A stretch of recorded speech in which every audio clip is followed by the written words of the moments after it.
મિત્રો, આજના વિડીયોમાં આપણે કમ્પ્યુટરના ટોપ 1000 એમસીક્યુનો પાર્ટ 2 જોઈશું, જે આવનાર બધી પરીક્ષાઓ માટે મોસ્ટ આઈએમપી રહેશે.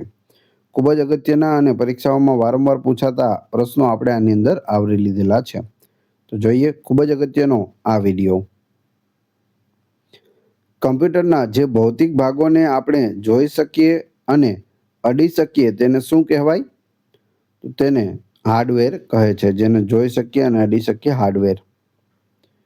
કમ્પ્યુટર હાર્ડવેરને ચલાવવા માટે વપરાતી સૂચનાઓ કે પ્રોગ્રામના સમૂહને શું કહે છે? તો તેને સોફ્ટવેર કહે છે, જેને આપણે અડી શકતા નથી. નીચેનામાંથી કયું કમ્પ્યુટર હાર્ડવેરનું ઉદાહરણ છે? કમ્પ્યુટર હાર્ડવેર આમાંથી શું છે? તો જવાબ આવશે સીપીયુ છે, તે હાર્ડવેર છે. MS Word, Windows 11, Google Chrome એ બધા સોફ્ટવેર છે. હાર્ડવેર અને સોફ્ટવેર વચ્ચેના સંબંધને સમજાવવા કઈ બાબત સાચી છે? 4 ઓપ્શન આપેલા છે તેમાંથી. તો જવાબ આવશે હાર્ડવેર એ શરીર છે અને સોફ્ટવેર તેનો આત્મા છે. નીચેનામાંથી કયો ઘટક હાર્ડવેર નથી? હાર્ડવેર ન હોય તેવું કયું છે? તો જવાબ આવશે એન્ટીવાયરસ પ્રોગ્રામ તે હાર્ડવેર નથી. જ્યારે કીબોર્ડ, મોનિટર અને હાર્ડ ડિસ્ક તે હાર્ડવેર છે. કમ્પ્યુટરમાં કયા ભાગને ટેન્જિબલ ઘટક કહેવાય છે? ટેન્જિબલ એટલે અડી શકાય તેવું. એ યાદ રાખજો. ડાયરેક્ટ પૂછી લે કયા ભાગને ટેન્જિબલ કહે છે તો તમને ખ્યાલ નહીં આવે. ટેન્જિબલ એટલે અડી શકાય તેવું. જવાબ આવશે હાર્ડવેરને કહે છે. રોમની અંદર કાયમી ધોરણે સંગ્રહિત સોફ્ટવેરને શું કહેવામાં આવે છે? તો તેને ફર્મવેર કહે છે. ફર્મવેર. કમ્પ્યુટર સિસ્ટમ કાર્યરત કરવા માટે નીચેનામાંથી શું અનિવાર્ય છે? તો જવાબ આવશે હાર્ડવેર અને સોફ્ટવેર બંને અનિવાર્ય છે. ફક્ત હાર્ડવેર હોય અને તેની અંદર સોફ્ટવેર ન હોય તો તે ચાલુ જ નહીં થાય. અને ફક્ત સોફ્ટવેર તો હાર્ડવેર વિના હોઈ શકે નહીં. નીચેનામાંથી કયું સોફ્ટવેરનું ઉદાહરણ છે જેને અડી શકાતું નથી? જવાબ આવશે operating system, OS. Mouse, motherboard અને UPS એ હાર્ડવેર છે. ઓપરેટિંગ સિસ્ટમ એ સોફ્ટવેર છે. કમ્પ્યુટરના આંતરિક હાર્ડવેર ભાગોને ધૂળ અને નુકસાનથી બચાવતા બોક્સને શું કહે છે? તો તેને CPU કેબિન અથવા સિસ્ટમ યુનિટ કહે છે. કમ્પ્યુટરમાં કાચો ડેટા કે સૂચનાઓ દાખલ કરવા માટે કયા ડિવાઇસ વપરાય છે? તો તેમાં ઇનપુટ ડિવાઇસ વપરાય છે. Option B. કમ્પ્યુટરમાં સૌથી વધુ વપરાતું સ્ટાન્ડર્ડ ઇનપુટ ડિવાઇસ કયું છે? તો સૌથી વધારે વપરાતું ઇનપુટ ડિવાઇસ એ કીબોર્ડ છે. સામાન્ય કીબોર્ડમાં અંદાજે કેટલી કી આવેલી હોય છે? તો જવાબ આવશે 101 થી 104 કી હોય છે કીબોર્ડમાં. કીબોર્ડના લેઆઉટને સામાન્ય રીતે કયા નામે ઓળખવામાં આવે છે? તો જવાબ આવશે QWERTY. તે QWERTY QWERTY થી ચાલુ થતું હોય છે. કીબોર્ડ પર રહેલી કેપ્સલોક અને નમલોક કીને કયા પ્રકારની કી કહેવાય છે?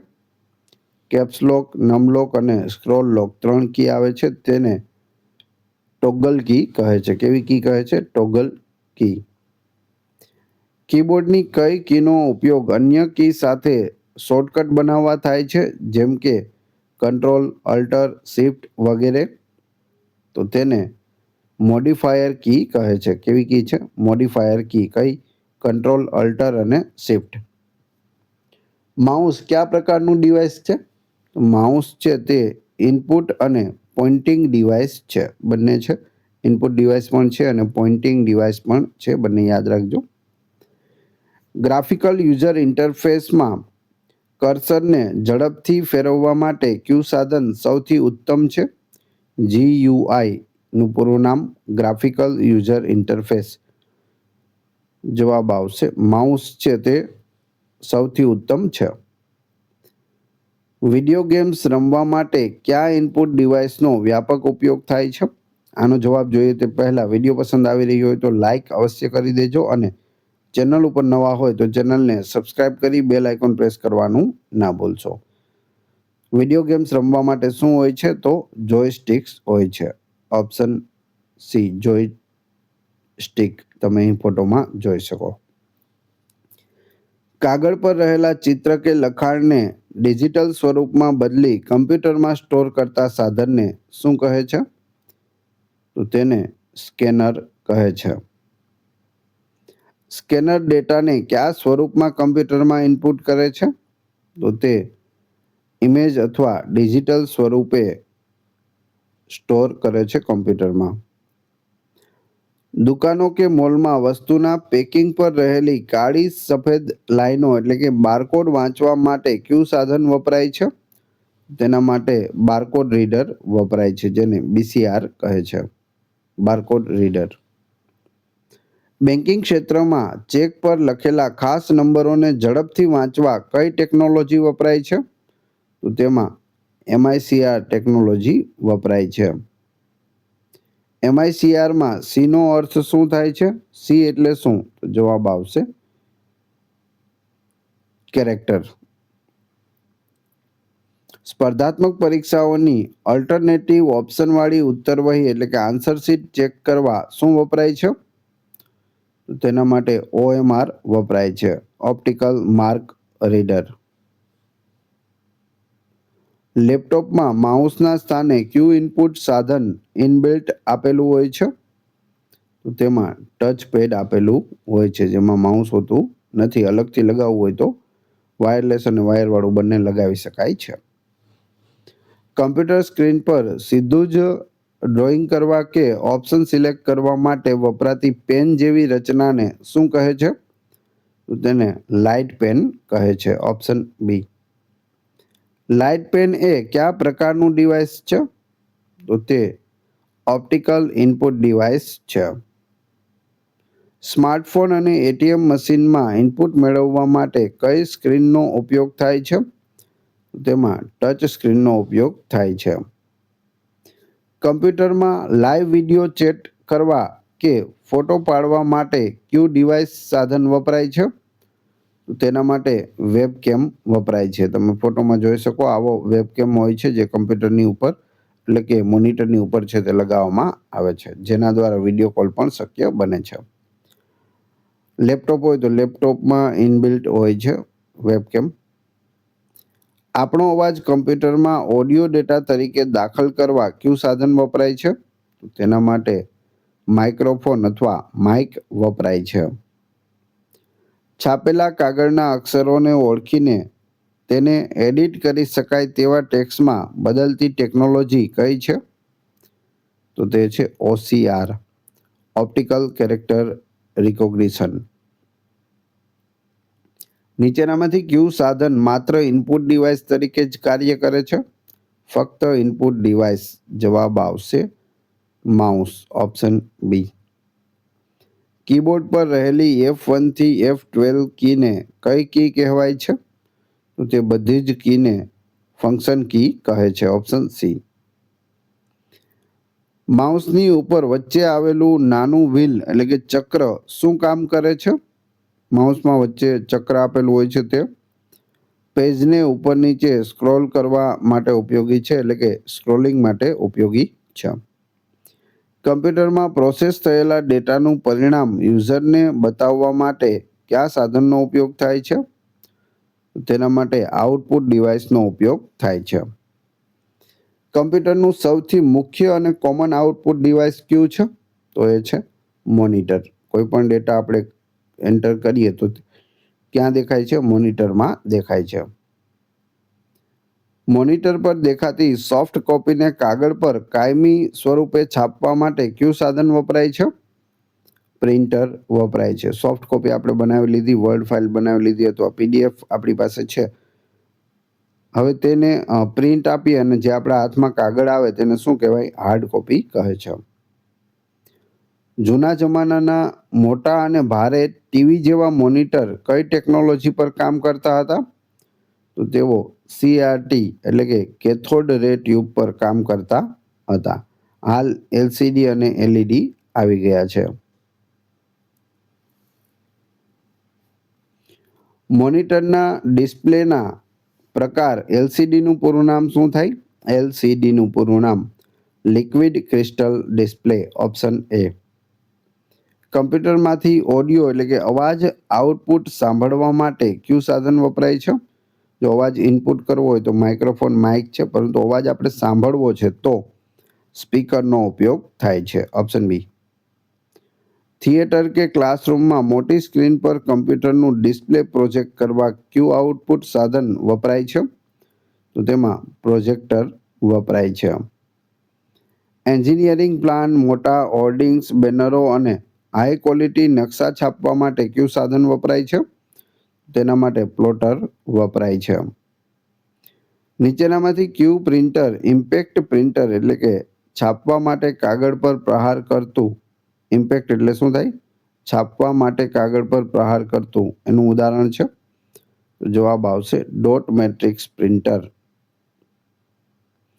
શાહીના નાના નાના ટીપાઓનો છંટકાવ કરીને કલરફુલ પ્રિન્ટ આપતા પ્રિન્ટરને શું કહે છે? તો તેને ઇન્કજેટ પ્રિન્ટર કહે છે. Inkjet printer. સૌથી ઝડપી, મોંઘું અને શ્રેષ્ઠ ગુણવત્તાવાળી પ્રિન્ટ આપતું પ્રિન્ટર કયું છે જે સૂકા પાવડરનો ઉપયોગ કરે છે, ટોનરનો ઉપયોગ કરે છે? તો જવાબ આવશે લેઝર પ્રિન્ટર, ઓપ્શન બી. આજકાલ બધી જ ઓફિસોમાં કયું પ્રિન્ટર જોવા મળે છે? તો લેઝર પ્રિન્ટર સૌથી વધારે જોવા મળે છે. મોનિટર સ્ક્રીન પર જોવા મળતી માહિતી કે આઉટપુટને કેવું આઉટપુટ કહેવાય છે? તેને સોફ્ટ કોપી કહે છે. પ્રિન્ટર કે પ્લોટર દ્વારા કાગળ પર મેળવેલા આઉટપુટને શું કહેવાય છે? તો તેને હાર્ડ કોપી કહેવાય છે. મોનિટરનું બીજું ટેકનિકલ નામ શું છે? મોનિટરનું બીજું ટેકનિકલ નામ વીડીયુ છે, વિઝ્યુઅલ ડિસ્પ્લે યુનિટ. નીચેનામાંથી કયું ડિવાઇસ આઉટપુટ સાધન નથી? સ્કેનર છે તે આઉટપુટ નથી, જ્યારે પ્રિન્ટર, પ્લોટર અને મોનિટર ત્રણ આઉટપુટ ડિવાઇસ છે. કમ્પ્યુટરમાં ડેટા અને પ્રોગ્રામનો સંગ્રહ કરવા માટે કયો ભાગ વપરાય છે? મેમરી યુનિટ વપરાય છે. નીચેનામાંથી કઈ મેમરી કમ્પ્યુટરની મુખ્ય કે પ્રાથમિક મેમરી છે, એટલે કે પ્રાઇમરી મેમરી છે? તો એ છે રેમ, રેન્ડમ એક્સેસ મેમરી. રેમનું પૂરું નામ શું થાય છે? રેન્ડમ એક્સેસ મેમરી થાય છે. સ્પેલિંગ સાથે યાદ રાખી લેજો. રેમને કેવી મેમરી માનવામાં આવે છે જેમાં કમ્પ્યુટર બંધ થતાં ડેટા નાશ પામે છે? તેને અસ્થાયી અથવા વોલેટાઇલ મેમરી માનવામાં આવે છે. રેમ છે તે કેવી છે? વોલેટાઇલ છે. રોમનું પૂરું નામ શું છે? ROM, read only memory, option A. Computer બંધ થાય તો પણ કઈ પ્રાઇમરી મેમરીમાં ડેટા સુરક્ષિત રહે છે, નાશ પામતો નથી? તો એ છે ROM, read only memory. Computer ચાલુ કરતી વખતે જરૂરી બુટિંગ ઇન્સ્ટ્રક્શન કઈ મેમરીમાં સ્ટોર હોય છે? તો તે રોમમાં સ્ટોર હોય છે. સીપીયુ અને મુખ્ય મેમરી વચ્ચે ડેટા ટ્રાન્સફરની સ્પીડ વધારવા વપરાતી અતિ ઝડપી મેમરી કઈ છે? તો તે કેશ મેમરી છે, ઓપ્શન બી. કમ્પ્યુટરમાં ઓપરેટિંગ સિસ્ટમ અને મોટી ફાઇલોને કાયમી ધોરણે સંગ્રહવા માટે કયું મુખ્ય સાધન વપરાય છે? હાર્ડ ડિસ્ક ડ્રાઈવ, HDD વપરાય છે. આજકાલ હાર્ડ ડિસ્કની જગ્યાએ વપરાતી નવી, વધુ ઝડપી અને મૂવિંગ પાર્ટ્સ વગરની સ્ટોરેજ ટેકનોલોજી કઈ છે? તો તે છે SSD. SSDનું પૂરું નામ શું થશે? Solid state drive. SSDનું પૂરું નામ solid state drive, option A. નીચેનામાંથી કઈ મેમરી સેકન્ડરી સ્ટોરેજ મેમરીનું ઉદાહરણ છે? સેકન્ડરી સ્ટોરેજ મેમરી છે hard disk, option C. Pen drive એ કયા પ્રકારની મેમરી તરીકે ઓળખાય છે? પેન ડ્રાઈવ છે તે ફ્લેશ મેમરી છે. ફ્લેશ મેમરી કહે છે, યાદ રાખજો. સીડી અને ડીવીડી એ કયા પ્રકારની સ્ટોરેજ ડિવાઇસ છે? તો બંને ઓપ્ટિકલ ડિસ્ક છે. કેવી છે? Optical disk. એક સામાન્ય સીડીનું પૂરું નામ થશે કોમ્પેક્ટ ડિસ્ક. યાદ રાખજો, પૂછાય છે. તેની સ્ટોરેજ કેપેસિટી કેટલી હોય છે? એક સીડીમાં કેટલું સ્ટોરેજ થઈ શકે? 700 MB. Option B. એક સ્ટાન્ડર્ડ સિંગલ લેયર ડીવીડીની સંગ્રહ ક્ષમતા કેટલી હોય છે? 4.7 જીબીની હોય છે. કમ્પ્યુટર મેમરીમાં સૌથી નાનો એકમ કયો છે? સૌથી નાનો એકમ બીટ છે. 1 કિલોબાઇટ એટલે કેટલા બાઇટ્સ થાય છે? 1024 બાઇટ્સ થાય છે. 1 મેગાબાઇટ એટલે કેટલા કેબી થાય? 1024 કેબી થાય છે. 1 ગીગાબાઇટ એટલે કે 1 જીબી એટલે કેટલા MB થાય? 1024 MB થશે. ડેટા સ્ટોરેજ ક્ષમતાનો સાચો ચડતો ક્રમ કયો છે? ડેટા સ્ટોરેજમાં ચડતો ક્રમ, તો જવાબ આવશે કેબી, MB, જીબી અને ટીબી. કિલોબાઇટ, મેગાબાઇટ, ગીગાબાઇટ અને ટેરાબાઇટ. કઈ પ્રાઇમરી મેમરીને રીડ અને રાઇટ બંને પ્રક્રિયા માટે વાપરી શકાય છે? તો એ છે રેમ. Option B. રોમના પ્રકાર EEPROMનું પૂરું નામ શું છે? EEPROM. જવાબ આવશે electrically erasable programmable read only memory. Electrically erasable programmable read only memory.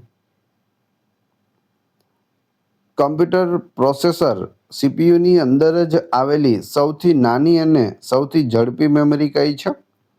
તો એ છે રજિસ્ટર્સ. Option C.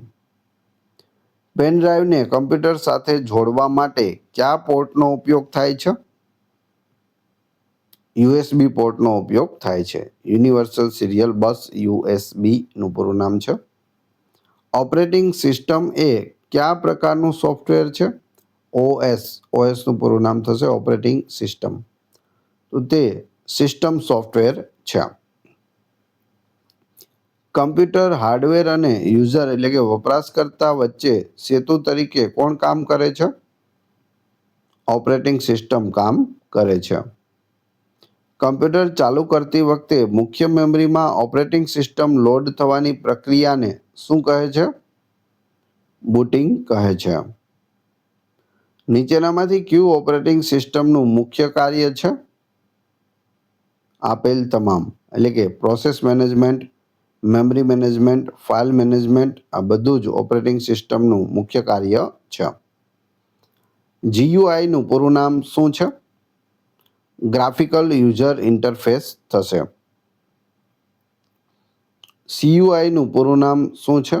CUI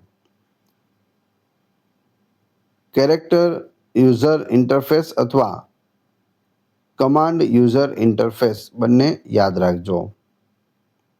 નીચેનામાંથી કઈ ઓપરેટિંગ સિસ્ટમ CUI કમાન્ડ આધારિત છે? તો એ છે MS-DOS, જે જૂની સિસ્ટમ હતી તે. એક સાથે એક કરતાં વધુ કાર્યો કરવાની ઓપરેટિંગ સિસ્ટમની ક્ષમતાને શું કહેવાય છે? તેને મલ્ટીટાસ્કિંગ કહે છે. Option C. એક કરતાં વધુ યુઝર્સ એક જ સમયે કમ્પ્યુટર સિસ્ટમનો ઉપયોગ કરી શકે તેને શું કહેવાય? એક જ સમયે ઘણા બધા લોકો કમ્પ્યુટરનો ઉપયોગ કરતા હોય તો તેને મલ્ટી યુઝર OS કહે છે. મલ્ટી યુઝર OS એટલે કે operating system. Traffic control system અથવા રોબોટિક્સમાં કયા પ્રકારની ઓપરેટિંગ સિસ્ટમ વપરાય છે? તો તેમાં રિયલ ટાઈમ ઓપરેટિંગ સિસ્ટમ વપરાય છે. કમ્પ્યુટરના બંધ હાલતમાંથી ચાલુ કરવાની પ્રક્રિયાને શું કહેવાય છે? તો તેને કોલ્ડ બુટિંગ કહે છે. કમ્પ્યુટર ચાલુ હોય અને તેને ફરીથી રિસ્ટાર્ટ કરવામાં આવે તો તે પ્રક્રિયાને શું કહેવાય? તેને વાર્મ બુટિંગ કહેવાય છે. ઓપરેટિંગ સિસ્ટમનો કયો મુખ્ય ભાગ હાર્ડવેર સાથે સીધો સંપર્ક રાખે છે? તો એ છે કર્નલ. યુઝર દ્વારા આપવામાં આવતા કમાન્ડને ઓપરેટિંગ સિસ્ટમમાં કોણ અર્થઘટન કરે છે? શેલ અર્થઘટન કરે છે. નીચેનામાંથી કયું ઓપરેટિંગ સિસ્ટમનું ઉદાહરણ નથી? જવાબ આવશે MS ઓફિસ એ ઓપરેટિંગ સિસ્ટમ નથી, જ્યારે વિન્ડો, લિનક્સ અને એન્ડ્રોઈડ આ બધી ઓપરેટિંગ સિસ્ટમ છે. મોબાઈલમાં કઈ છે? એન્ડ્રોઈડ હોય છે. એપલનો મોબાઈલ હોય તો મેક OS પણ હોય છે. સ્માર્ટફોન માટેની પ્રખ્યાત એન્ડ્રોઈડ ઓપરેટિંગ સિસ્ટમ કોના દ્વારા વિકસાવવામાં આવી છે? તો તે ગૂગલ દ્વારા વિકસાવવામાં આવી છે એન્ડ્રોઈડ ઓપરેટિંગ સિસ્ટમ. એપલ કંપનીના લેપટોપ અને ડેસ્કટોપમાં કઈ ઓપરેટિંગ સિસ્ટમ હોય છે? તો તેમાં મેક OS હોય છે. ઓપ્શન બી. કમ્પ્યુટર સિસ્ટમમાં પ્રોસેસરના સમયને જુદા જુદા કાર્યો વચ્ચે વહેંચવાની પદ્ધતિને શું કહે છે? તો તેને CPU શેડ્યુલિંગ કહે છે. જો કમ્પ્યુટરમાં ઓપરેટિંગ સિસ્ટમ ન હોય તો શું થાય? કમ્પ્યુટર ચાલુ જ ન થઈ શકે, એટલે કે કામ ન કરી શકે. કમ્પ્યુટરમાં હાર્ડવેર ઉપકરણો જેમ કે પ્રિન્ટર કે માઉસને ચલાવવા માટે કયા નાના સોફ્ટવેરની જરૂર પડે છે? તો તે હોય છે ડિવાઇસ ડ્રાઈવર. કોઈ પણ નવું ડિવાઇસ કનેક્ટ કરો તો તેના ડિવાઇસ ડ્રાઈવર્સ છે તે હોવા જોઈએ. વિન્ડોઝ ઓપરેટિંગ સિસ્ટમ કઈ કંપનીનું ઉત્પાદન છે? તો તે માઇક્રોસોફ્ટ કંપનીનું ઉત્પાદન છે. વિન્ડોઝ ઓપરેટિંગ સિસ્ટમની શરૂઆત કયા વર્ષમાં થઈ હતી? 1985માં થઈ હતી. કમ્પ્યુટર ચાલુ થતાં જ દેખાતી મુખ્ય સ્ક્રીનને શું કહેવામાં આવે છે? તો તેને ડેસ્કટોપ કહે છે. શું કહે છે? ડેસ્કટોપ. વિન્ડોઝ સ્ક્રીનમાં સૌથી નીચે આવેલી આડી પટ્ટીને શું કહેવાય છે? તેને ટાસ્કબાર કહે છે. ટાસ્કબારની ડાબી બાજુએ કયું મહત્વનું બટન આવેલું હોય છે? સ્ટાર્ટ બટન આવેલું હોય છે, જ્યાંથી આપણે કોમ્પ્યુટર શટડાઉન પણ કરી શકીએ છીએ. હવે તમારી ટેસ્ટ, જે આપણે વિડીયો જોયો તેમાંથી તમને અહીં પ્રશ્ન પૂછવામાં આવે છે, જેનો જવાબ તમારે કોમેન્ટ બોક્સમાં આપવાનો છે, જેથી પરીક્ષામાં આવો પ્રશ્ન પૂછાય તો તમને જવાબ આવડે છે કે નહીં એ તમને ખ્યાલ આવી જશે. પ્રશ્ન 1.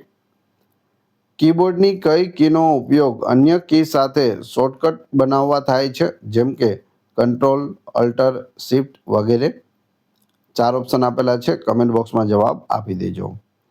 આ વિડીયોની ફ્રી PDF ટેલિગ્રામ અને વોટ્સએપ ગ્રુપમાં મળી જશે. બંનેની લિંક ડિસ્ક્રિપ્શનમાં આપેલી છે. વિડીયો પસંદ આવ્યો હોય તો લાઇક, કોમેન્ટ, શેર અને સબસ્ક્રાઇબ કરવાનું ના ભૂલશો. આ ચેનલ ઉપર ઘણા બધા વિડીયો અવેલેબલ છે. તમે ચેનલના નામ ઉપર ક્લિક કરી વિડીયોમાં જઈ બધા જ લેટેસ્ટ વિડીયો જોઈ શકો છો. મળીએ છીએ નવા વિડીયોમાં. જય હિન્દ, જય ભારત.